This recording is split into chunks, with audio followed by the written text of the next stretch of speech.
Ambassador Sarah Chen stood before the massive circular chamber that housed the Galactic Council. The room was filled with representatives from dozens of alien species, each more strange and wonderful than the last. Some looked like giant insects, others resembled walking trees, and a few appeared to be made of living crystal. But despite their differences, they all shared one thing in common. They were looking at her with barely hidden amusement. Sarah had been Earth's representative to the Galactic Confederation for 6 months now. In that time, she had learned that humans were considered the new kids in a very old neighborhood. Most of these civilizations had been traveling between stars for thousands of years, while humans had only figured out faster-than-light travel a decade ago. Today, she was trying to deliver a message that none of them wanted to hear. "Honored delegates," Sarah began, her voice echoing in the vast chamber. "I come before you today with an urgent warning about my species. Humanity's rapid advancement in military technology poses a significant threat that this council must address." A sound that might have been laughter came from the Zelthani section. The Zelthani looked like tall, blue-skinned humanoids with 4 arms and silver eyes. Their empire was one of the oldest and most powerful in the galaxy. Their delegate, Ambassador Thex Marin, stood up with a graceful movement. "Ambassador Chen," Thex Marin said, his voice carrying the tone adults use when speaking to children. "Your species has been part of our community for less than a year. You have 3 small colonies and perhaps 50 ships. What possible threat could you present to civilizations that command millions of worlds?" Other delegates nodded in agreement. The Vorthon representative, a being that looked like a massive slug with tentacles for arms, made a wet gurgling sound that Sarah had learned meant approval. The crystal beings of the Keth collective chimed in harmony, which was their way of showing agreement. Sarah had expected this reaction, but it still frustrated her. She activated her holographic display, showing images of Earth's military history. Scenes of ancient battles flashed across the screen. Roman legions, medieval knights, World War II bombers, modern tank battles. "Please understand," Sarah continued. "Humans have been at war with each other for our entire recorded history. We have developed military strategies and technologies that most galactic civilizations abandoned long ago. Our concept of total war, asymmetric warfare, and deception-based tactics are completely foreign to your current understanding of conflict." The Vorthon delegate, whose name was impossible for human tongues to pronounce, spoke through a translation device. "Ambassador Chen, we appreciate your concern for galactic stability. However, your species' primitive approach to conflict will naturally evolve as you become more civilized. All young species go through this phase." Sarah felt her patience wearing thin. She switched the display to show more recent human military developments. Images of advanced stealth technology, cyber warfare capabilities, and strategic planning systems filled the air above the council floor. "This is not a phase," she said firmly. "Human military doctrine is based on the principle that any conflict should be won before the enemy realizes they are at war.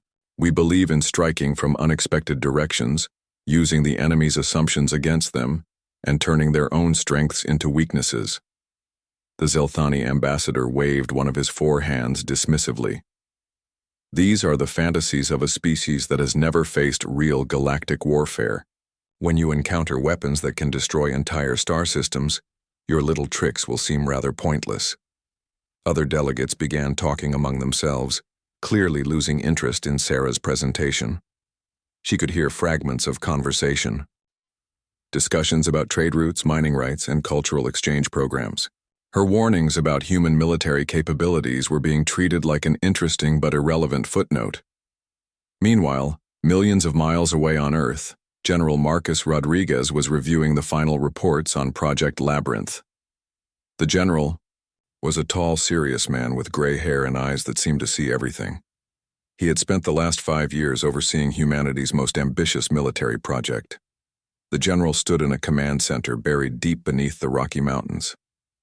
Around him, hundreds of technicians and analysts worked at computer stations monitoring screens that showed the entire Sol system. But what they were really watching was the slow construction of the most elaborate trap in human history. "Status. Report on the outer perimeter," Rodriguez called out. "All stealth satellites are in position, sir. replied Major Kim, his aide. "The jamming network is ready for activation. Automated defense platforms have been installed on over 200 asteroids." Rodriguez nodded. Project Labyrinth had been born from a simple human insight.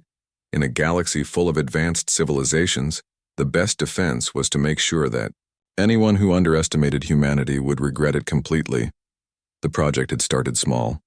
When humans first made contact with galactic civilization, they had immediately begun studying alien technology. But unlike other species that simply copied what they found, humans had a different approach. They took alien designs and improved them, combining technologies in ways their original creators had never imagined. Human engineers had looked at alien stealth technology and made it better. They studied alien weapons and designed more efficient versions. Most importantly, they had taken the alien assumption that warfare was a direct, honorable contest between equals and thrown it completely out the window. "Sir," another technician called out, "we're receiving a transmission from Ambassador Chen." Rodriguez walked over to the communication station. Sarah's face appeared on the screen, and she looked tired and frustrated. "How did it go?" Rodriguez asked. Sarah shook her head. "About as well as we expected. They think we're primitive. The Zelthani delegate actually patted me on the head, metaphorically speaking. They believe human aggression will fade once we're properly civilized by galactic standards." Rodriguez allowed himself a small smile.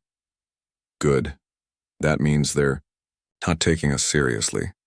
Marcus, are you sure this is the right approach? Maybe we should be trying harder to convince them through diplomacy." The general's expression grew serious. "Sarah, you and I both know how this works. In any group, the new member gets tested. It's not a matter of if, it's a matter of when. The only question is whether we're ready when it happens." Rodriguez gestured to the screens around them, showing the defensive network that now surrounded Earth and extended throughout the Sol system. Hidden weapons platforms floated in space, disguised as space debris or communication satellites. Entire asteroids had been hollowed out and turned into massive weapon systems. Most importantly, everything was connected by a sophisticated network that could coordinate attacks across millions of miles of space. Besides, Rodriguez continued, the best way to avoid a war is to be so prepared for one that your enemies decide to leave you alone. Back at the Galactic Council, Sarah was making one final attempt to get through to the delegates.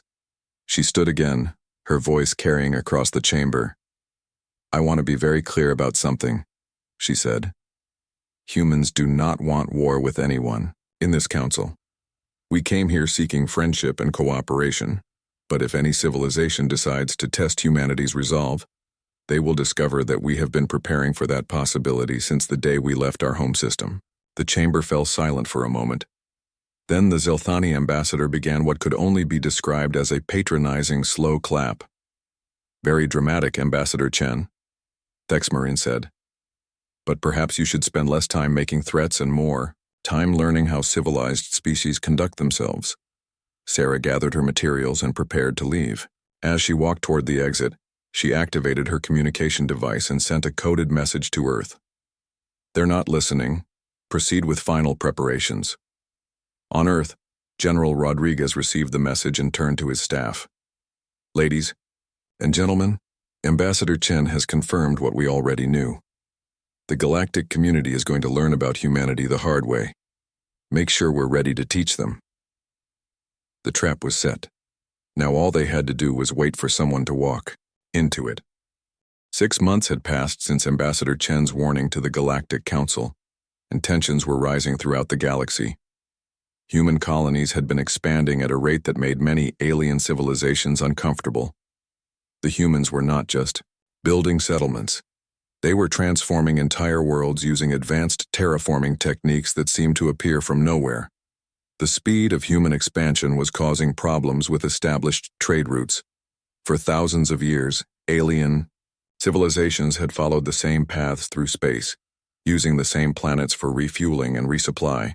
Now human colonies were appearing in strategic locations along these routes, offering better services and lower prices than the traditional stopping points.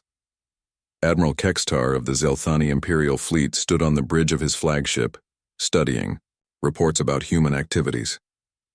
He was a tall, imposing figure even by Zelthani standards, with decorations covering his blue-skinned chest that showed his victories in dozens of conflicts. To him, humans represented everything that was wrong, with letting primitive species into galactic civilization too quickly.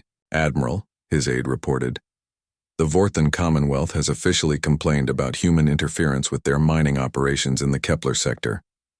The Keith Collective says human terraforming is disrupting their crystal growth gardens. Kextar nodded. He had been expecting this.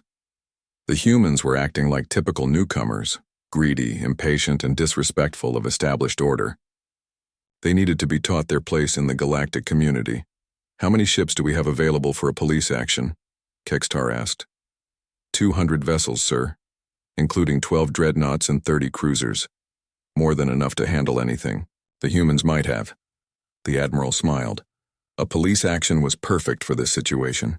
It was not technically a war, just a limited military intervention designed to force compliance with galactic law.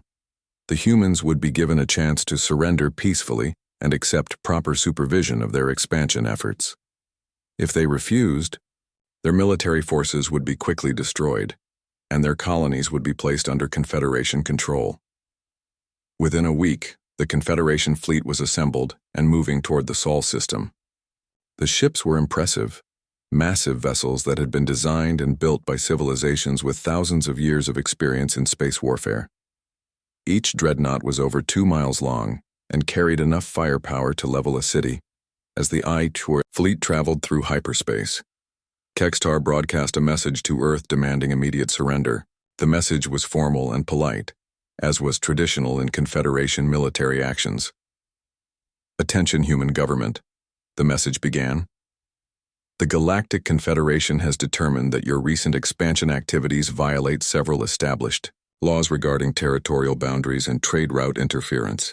You have 72 hours to cease all military operations, dismantle your illegal defense installations, and accept Confederation oversight of your colonial activities. Failure to comply will result in immediate military action. The response from Earth was unexpected. Instead of the desperate negotiations or angry threats that usually followed such ultimatums, there was complete silence. No messages, no diplomatic attempts to find a compromise, no communication of any kind. On Earth, General Rodriguez stood in his underground command center, watching as alien ships approached the edge of the Sol system. Around him, hundreds of technicians monitored screens showing the positions of every enemy vessel. Sir, Major Kim reported, the alien fleet has dropped out of hyperspace at the system's edge. They're maintaining formation and broadcasting surrender demands on all frequencies. Rodriguez studied the tactical display. The Confederation fleet was impressive by galactic standards, but they were flying in a neat, orderly formation that made them easy targets. More importantly, they were following standard Confederation military doctrine, which Rodriguez had been studying for months. Activate the jamming network, Rodriguez ordered. Across the Sol system, hidden satellites came, online simultaneously. Advanced jamming technology that combined human engineering with improved alien designs created a sphere of electronic interference around the entire system. Within minutes, the Confederation fleet found themselves completely cut off from each other and from their home worlds. Admiral Kextar stared at his communication screens in disbelief. Every channel was filled with static.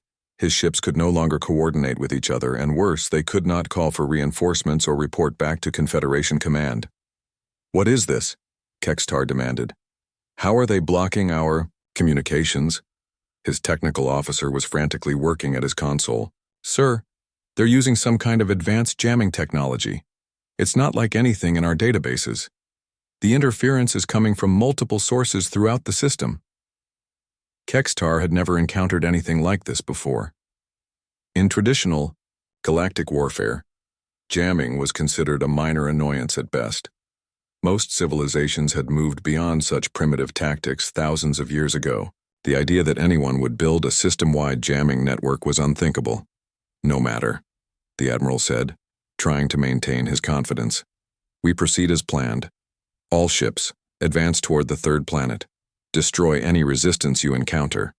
The Confederation fleet began moving deeper into the Sol system, but their neat formation was already starting to break apart without proper communication.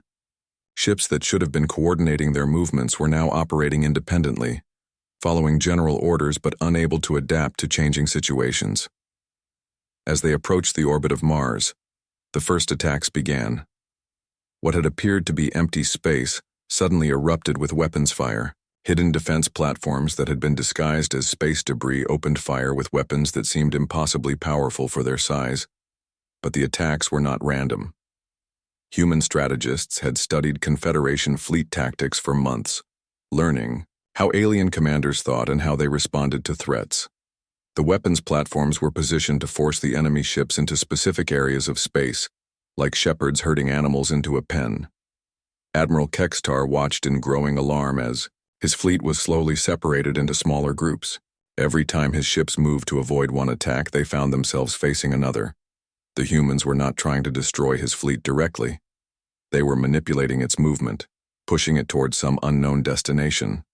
"Sir," his tactical officer reported, "we've lost contact with the 3rd Squadron. They were pursuing what appeared to be human ships behind that asteroid cluster." "And the 7th Squadron?" "Also missing, sir. Their last transmission mentioned something about distress signals from a human vessel, but when they investigated, the signals disappeared." Kextar was beginning to realize that his fleet was not fighting a traditional space battle.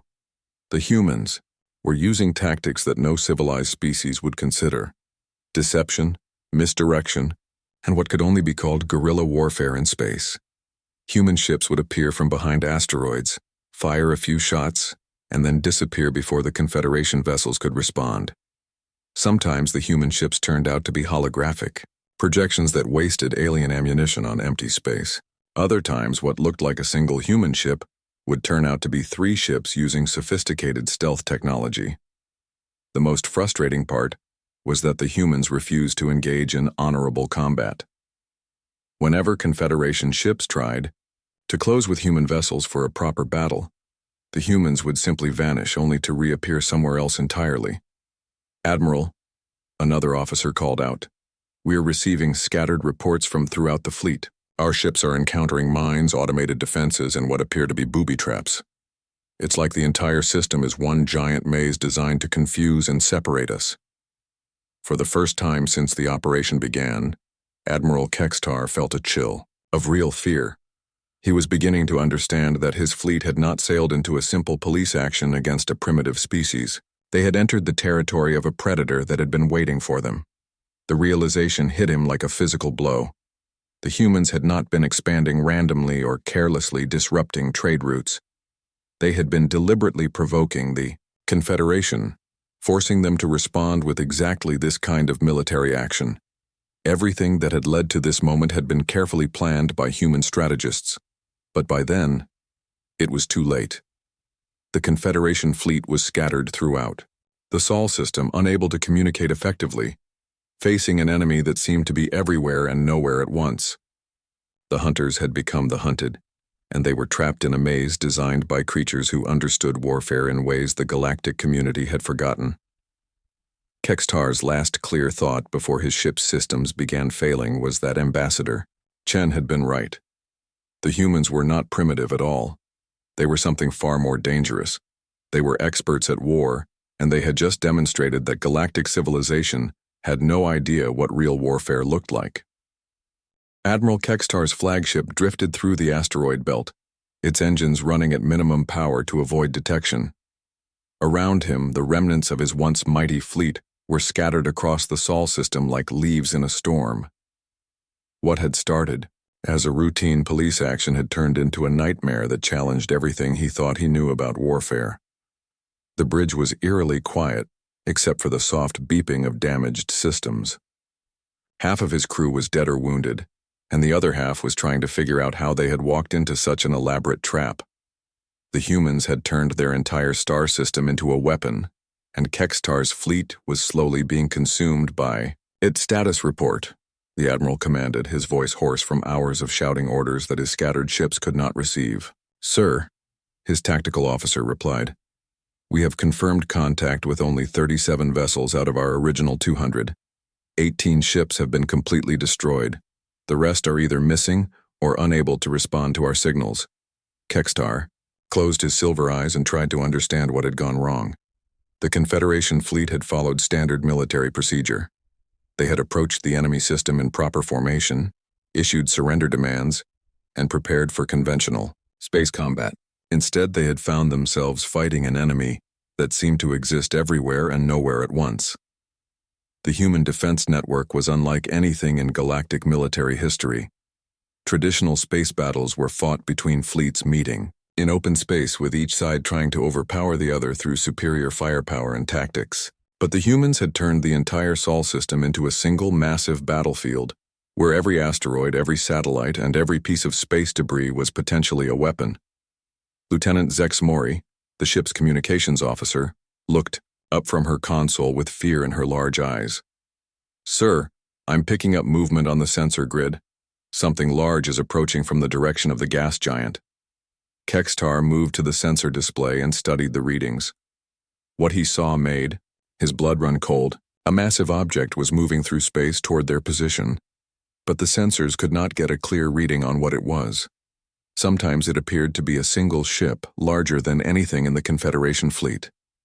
Other times the sensors showed multiple smaller vessels flying in perfect formation. Occasionally the readings suggested it might not be there at all.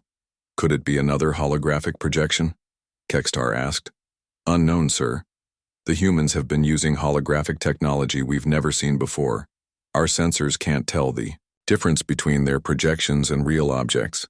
This was the most frustrating aspect of fighting the humans. For thousands of years, galactic civilizations had moved beyond deception and warfare. Combat was conducted according to established rules, with each side clearly identifying their forces and engaging in honorable battle. The idea of using fake ships, false distress signals, and camouflaged weapons was considered primitive and dishonorable. But the humans did not seem to care about honor. They cared about winning.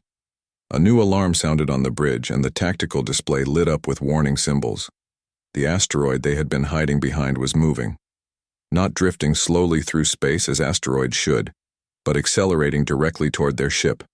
"Evasive maneuvers," Kextar shouted. The ship's engines roared to life, pushing the massive vessel away from the approaching asteroid. But as they moved, the rock began to break apart, revealing that it was not an asteroid at all. Hidden inside the hollowed-out stone was a human weapons platform bristling with gun barrels and missile launchers. The fake asteroid opened fire with weapons that seemed impossibly powerful for something its size. Energy beams tore through space where Kextar's ship had been moments before. The Admiral realized that if they had remained in hiding for even a few more seconds, his flagship would have been completely destroyed. "Sir," the tactical officer called out, "I'm reading similar movement from asteroids throughout this region. They're all artificial. The humans have been building weapons platforms inside real asteroids and scattering them throughout their system." Kextar stared at the tactical display in amazement and horror. The humans had not just hidden a few weapons in space. They had turned hundreds of asteroids into disguised weapons platforms, creating a defensive network that could attack from any direction without warning. As his ship fled through the asteroid field, more hidden platforms revealed themselves. But they were not all attacking immediately. Instead, they seemed to be working together to guide the Confederation ships towards specific areas of space. Every time Kextar's navigator tried to plot a course away from the human weapons, they found their path blocked by new threats. "They're hurting us," Kextar realized aloud. Like hunting animals driving prey toward a trap. The communications officer suddenly looked up from her station. "Sir, I'm receiving a transmission from Captain Morteth of the cruiser Blade of Justice. He says his ship is under attack by what appears to be a human distress signal." "A distress signal is attacking them?" "Sir, apparently the humans have been broadcasting fake distress calls from ships that appear to be damaged or destroyed. When our vessels move to investigate or provide assistance, they discover that the distressed ship is actually a weapons platform or a group of hidden fighters." Kextar felt a mixture of admiration and disgust. The humans were using the Confederation's own sense of honor against them. Galactic military tradition required ships to respond to distress calls, even from enemy vessels. The humans had turned this basic rule of civilized warfare into a weapon. Another message came through from one of his remaining captains. "Admiral, this is Captain Velthor of the Dreadnought Stormbearer. We've been following what we believed was a human supply convoy, but when we closed to attack, the ships vanished. Our sensors now show no trace that they were ever there." "Holographic projections again," Kextar muttered. The humans seemed to have an unlimited supply of fake ships, false signals, and phantom targets. His fleet was wasting ammunition and energy attacking enemies that did not exist, while the real threats remained hidden until it was too late to respond. The worst part was that the human tactics were working. The Confederation fleet, which had entered the Sol system as a coordinated fighting force, was now scattered across millions of miles of space. Individual ships were isolated and confused, unable to coordinate with each other or even determine where the real enemy was located. Kextar's tactical officer suddenly straightened in his chair. "Sir, long-range sensors are detecting what appears to be the main human fleet. Approximately 50 vessels in formation near the fourth planet." The Admiral felt a surge of hope. Finally, the humans were going to fight a proper battle. "Set course to intercept. Signal all available ships to converge on that position." But as the Confederation vessels moved toward the human fleet, Kextar began to notice something strange about the sensor readings. The human ships were not moving to avoid his approaching forces. They were not taking defensive positions or preparing for battle. They were just sitting in space, waiting. "Sir," the sensors officer reported, "I'm detecting some unusual readings from the human fleet. The energy signatures don't match anything in our databases." As they drew closer, the truth became clear. The human ships were not ships at all. They were massive sensor decoys designed to look like a fleet on long-range scanners. But these were not simple holographic projections. They were physical objects that generated heat and electromagnetic signatures identical to real vessels. The realization hit Kextar just as the trap closed around them. The sensor decoys had been placed there to draw the scattered Confederation ships into one location. As his vessels converged on the fake fleet, they found themselves surrounded by the real human weapons network. Asteroids that had appeared empty on sensors suddenly came alive with weapons fire. Hidden missile batteries launched waves of projectiles from concealed positions. Stealth ships that had been invisible moments before appeared throughout the Confederation formation, firing at point-blank range before vanishing again. "All ships, scatter," Kextar commanded, but it was too late. The human trap had been perfectly executed. His remaining vessels were caught in a crossfire with no clear escape route. As explosions lit up the space around his flagship, Admiral Kextar finally understood what Ambassador Chen had been trying to warn the Galactic Council about. Humans did not fight like civilized species. They fought like predators who had turned warfare into an art form. The Confederation had walked into a carefully constructed maze designed by masters of deception and strategy. And now they were learning why humans had spent their entire history at war with each other, because they were very, very good at it. Admiral Kextar sat in his damaged command chair, watching the tactical display show the destruction of his fleet. Of the 200 ships that had entered the Sol system with such confidence, fewer than 60 remained operational. The rest were either destroyed completely or floating dead in space with their crews barely alive. The bridge of his flagship was a mess of sparking consoles and emergency lighting. Half his crew was treating wounded comrades while the other half tried to keep their ship from falling apart.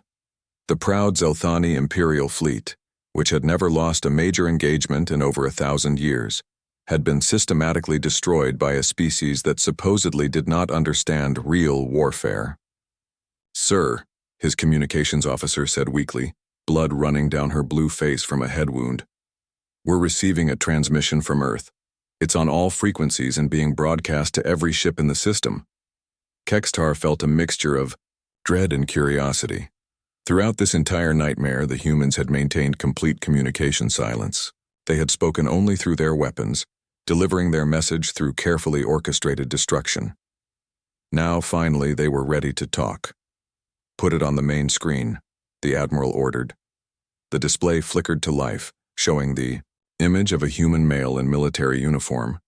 He appeared to be in his 50s, with gray hair and calm, intelligent eyes.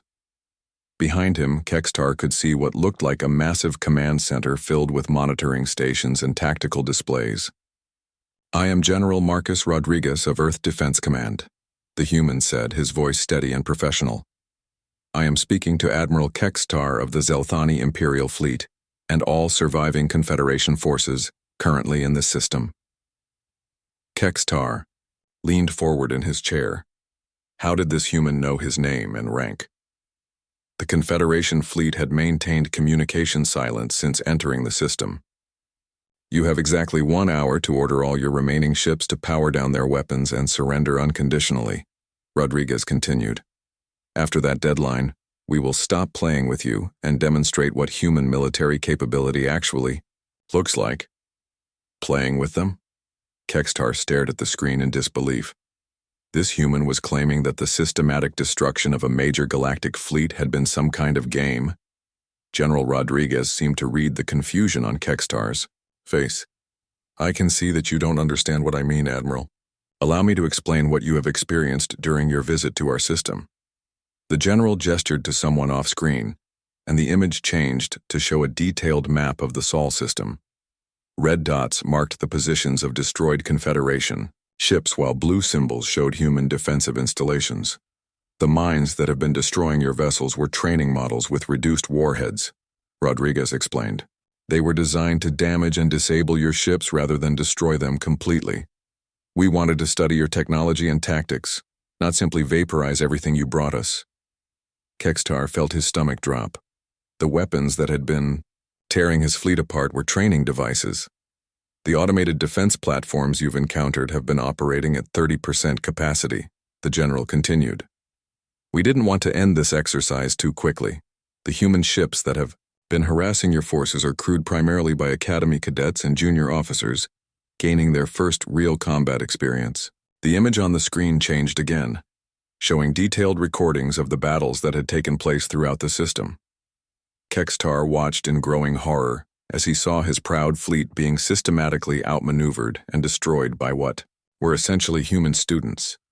"You see, Admiral, we have been monitoring galactic communications and studying Confederation military doctrine for quite some time. We knew that someone would eventually decide to test humanity's resolve.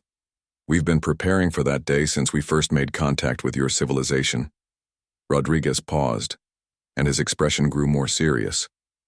"What you've experienced is not human military power, Admiral. It's a live-fire training exercise using equipment and tactics we developed years ago. We've been waiting for volunteers to help us test our systems under real combat conditions." The general gestured again, and the screen showed images of massive installations hidden throughout the Sol system. Weapons platforms that dwarfed anything the Confederation fleet carried.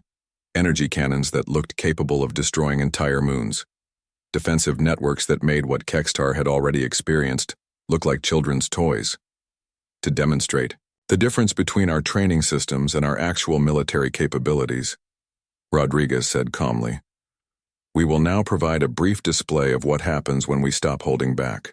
The screen switched to an external view of space near Jupiter. A Zelthani dreadnought, the pride of their fleet and one of the most powerful ships in galactic civilization, was drifting slowly through space. The massive vessel was over 2 miles long and carried enough firepower to destroy a small planet. Kextar watched in stunned silence as the space around the dreadnought suddenly erupted with energy. Beams of light that seemed to come from empty space struck the ship from dozens of directions simultaneously. The dreadnought, which should have been able to withstand the combined firepower of an entire fleet, simply ceased to exist. One moment, it was there, and the next there was nothing but expanding gas and debris. That demonstration was carried out by a single automated weapons platform, Rodriguez explained. "We have over 300 similar installations throughout this system, each one capable of destroying any ship in your fleet in approximately 0.3 seconds. Admiral Kextar stared at the empty space where one of his most powerful ships had been moments before. The weapon that had destroyed it had been completely invisible until it fired. The dreadnought had not even had time to raise its shields or attempt evasive maneuvers. "I want to make something very clear to you, Admiral," the general continued. Humanity did not ask for this conflict. We sent repeated warnings through our diplomatic channels about the consequences of underestimating our capabilities. Your government chose to ignore those warnings and decided to teach us a lesson about our place in galactic civilization. The image on the screen changed to show General Rodriguez again, but now Kextar could see more of the command center behind him. Hundreds of humans worked at monitoring stations, watching displays that showed not just the Sol system, but star maps, extending far beyond human space. The Admiral realized with growing dread that the humans had been watching and studying galactic civilization for much longer than anyone had suspected. What you have discovered here today is that we have been preparing for galactic contact since we first developed faster-than-light travel, Rodriguez explained. We studied every piece of alien technology we could acquire. We analyzed your military tactics, your political structures, and your cultural assumptions about warfare. Most importantly, we improved upon everything we learned. The general paused, letting that information sink in. Human military doctrine is based on a simple principle: never fight a fair battle. We believe in winning through superior preparation, better intelligence, and the creative use of our enemies' assumptions against them. Rodriguez gestured to the tactical display showing the scattered remains of the Confederation fleet. You assumed that a young species with limited territory could not pose a threat to ancient galactic powers. You believed that your superior numbers and advanced technology would guarantee victory. You expected us to fight according to your rules and your understanding of proper warfare. The human's expression grew cold. You were wrong about everything. Kextar wanted to look away from the screen, but he could not. He was watching the complete dismantling of everything he had believed about galactic military power and human capabilities. Every assumption your civilization has made about humanity has been carefully cultivated by our intelligence services, Rodriguez continued. We wanted you to see us as primitive, aggressive, and disorganized. We wanted you to believe that we were expanding carelessly and disrupting your trade routes through ignorance rather than strategy. The terrible truth was becoming clear. The humans had not stumbled into conflict with galactic civilization. They had orchestrated it, manipulating events to force exactly this kind of confrontation under conditions they had chosen. You now have 59 minutes to surrender unconditionally, General Rodriguez said, checking a device on his wrist. If you choose not to surrender, we will demonstrate why human beings have spent their entire history at war with each other. We are very, very good at it, Admiral, and this has been just the beginning. The transmission ended, leaving Admiral Kextar staring at a blank screen and contemplating the complete destruction of everything he thought he knew about warfare, power, and humanity's place in the galaxy. Admiral Kextar looked around his damaged bridge at the faces of his surviving crew. They were all looking at him, waiting for orders that could determine whether they lived or died. The proud Zeltani officer who had entered the Sol system with such confidence now found himself facing the complete surrender of his fleet to a species he had dismissed as primitive. The tactical display showed the brutal reality of their situation. Less than 60 ships remained from the original force of 200, and most of those were badly damaged. Meanwhile, the human defensive network that had been revealed in General Rodriguez's demonstration showed weapons platforms throughout the system that could destroy his entire remaining fleet in minutes. Sir, his communications officer said, quietly, we have 37 minutes remaining until the human deadline. Kextar closed his silver eyes and tried to think. As a military officer, his duty was to his crew and his ships. As a Zelthani noble, his duty was to the honor of his people. But as someone who had just witnessed the complete failure of galactic military doctrine, his duty was to prevent further senseless destruction. Open a channel to all remaining Confederation vessels, he ordered, and make sure the humans can hear this transmission as well. The communications officer worked at her damaged console for several moments before nodding. Channel open, sir. Admiral Kextar stood up slowly, feeling every one of his years. This is Admiral Kextar of the Zelthani Imperial Fleet to all Confederation forces in the Sol system. I am ordering the immediate and unconditional surrender of all vessels under my command. The bridge fell silent except for the sound of damaged systems and the soft breathing of his crew. Kextar knew that this transmission would be heard throughout the galaxy, ending his career and possibly his life.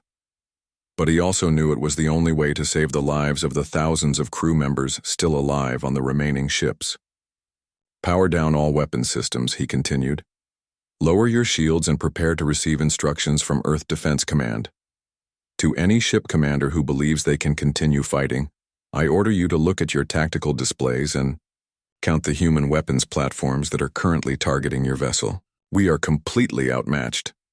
Within minutes, the few remaining Confederation ships began shutting down their weapons and defensive systems. The great fleet that had entered human space to teach a lesson about galactic power was now defenseless and surrendering to the species they had come to conquer. But what happened next surprised everyone, including Admiral Kextar. Instead of demands for tribute or territory, the first transmission from Earth was an offer of medical assistance. Human ships appeared throughout the system, broadcasting on emergency frequencies and offering to provide aid to wounded alien crew members. Medical supplies, repair equipment, and even temporary life support systems were made available to any Confederation vessel that needed them. Dr. Sarah Chen, who had returned from her diplomatic mission just in time to witness the battle, appeared on communication screens throughout the alien fleet. But she was no longer speaking as a diplomat trying to warn the galaxy about human military capabilities. Now she was speaking as a representative of humanity's true intentions. Admiral Kextar, Dr. Chen said from the bridge of a human medical ship. We are transmitting medical assistance protocols to all your vessels. We have teams standing by to help with emergency repairs and evacuation of seriously wounded personnel. The Admiral stared at the screen in confusion. Why? He asked. We came here to conquer you. We attacked your system and threatened your people.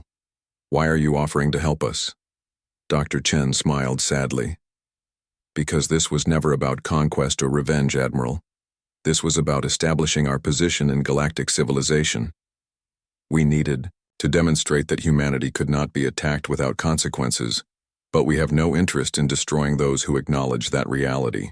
Over the following days, human medical teams worked alongside alien crews to repair damaged ships and treat wounded personnel. Human engineers shared advanced technology that could help the Confederation vessels make the journey home safely. Most surprisingly, human interrogators conducted detailed interviews with captured alien personnel, not to extract military secrets, but to better understand galactic culture and politics. Admiral Kextar found himself aboard the human flagship, sitting across a table from General Rodriguez in what was clearly meant to be a diplomatic meeting, rather than a prisoner interrogation. The human commander was polite, professional, and seemed genuinely interested in preventing future conflicts. I want you to understand something, Admiral, Rodriguez said. Humanity does not want to be your enemy. We want to be part of galactic civilization, but we will not be anyone's victim. Kextar nodded slowly. Your tactics, your weapons, your entire approach to warfare, it's unlike anything we've ever encountered. How did you develop such capabilities so quickly? The general considered his answer carefully. Humans have been fighting wars for our entire recorded history, Admiral. We've had to develop tactics for winning when we were outnumbered, outgunned, and facing enemies with superior technology. What you experienced here was the result of applying thousands of years of military innovation to galactic-level technology. When Ambassador Chen returned to the Galactic Council several weeks later, she carried with her a new message from humanity. The Great Chamber was packed with representatives from every major civilization, all eager to hear what had happened in the Sol system. The story of the Confederation fleet's defeat had spread throughout the galaxy, causing panic and confusion among civilizations that had considered themselves militarily superior to the newcomer humans. Some called for massive military buildups to counter the human threat. Others suggested immediate diplomatic contact to prevent further conflicts. Ambassador Chen stood before the same delegates who had dismissed her warnings months earlier. But this time, the chamber was completely silent as she spoke. The Galactic Confederation sent 200 ships to teach humanity about our place in galactic civilization. She began. We learned that lesson very well. Our place is not as subjects or clients of other species. Our place is as equals, with all the rights and responsibilities that come with that status. She activated a holographic display showing images of human colonies, trade ships, and defensive installations throughout human space. Earth is prepared to contribute fully to galactic civilization. We offer advanced technology, innovative solutions to common problems, and partnership in addressing threats that face all species. The display changed to show the weapons platforms and defensive networks that had destroyed the Confederation fleet. We also offer a simple promise. Humanity will not attack anyone who does not attack us first. But anyone who mistakes our desire for peace as a sign of weakness will discover exactly what humans are capable of when we stop being polite. The chamber remained silent for several minutes after Chen finished speaking. Finally, the Zelthani representative, the same ambassador who had dismissed her warning so casually, stood up to respond. "Ambassador Chen," Thexmarin said, his voice lacking any trace of the condescension he had shown before. "The Zelthani Empire formally requests the establishment of full diplomatic relations with humanity. We apologize for our previous misunderstanding of your species' capabilities." Similar statements came from representatives throughout the chamber. The Vorthon Commonwealth offered trade agreements. The Keth Collective proposed cultural exchange programs. Even the most isolated and xenophobic species in the galaxy were suddenly interested in maintaining friendly relations with humanity. Dr. Chen smiled as she watched the transformation of galactic attitudes toward her species. It had taken the complete destruction of a major fleet to convince the galaxy that humans deserved respect. But the lesson had been learned thoroughly. "Humanity accepts all offers of peaceful cooperation," she said. "We look forward to contributing to a galactic community built on mutual respect and understanding."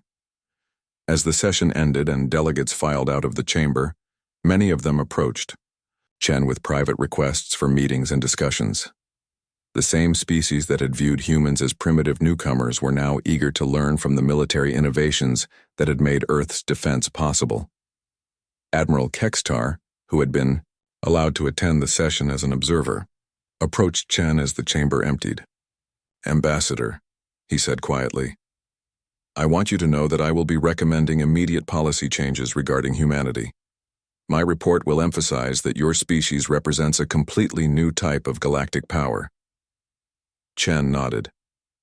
"Thank you, Admiral. I hope that future relations between our peoples can be based on mutual respect rather than military demonstrations."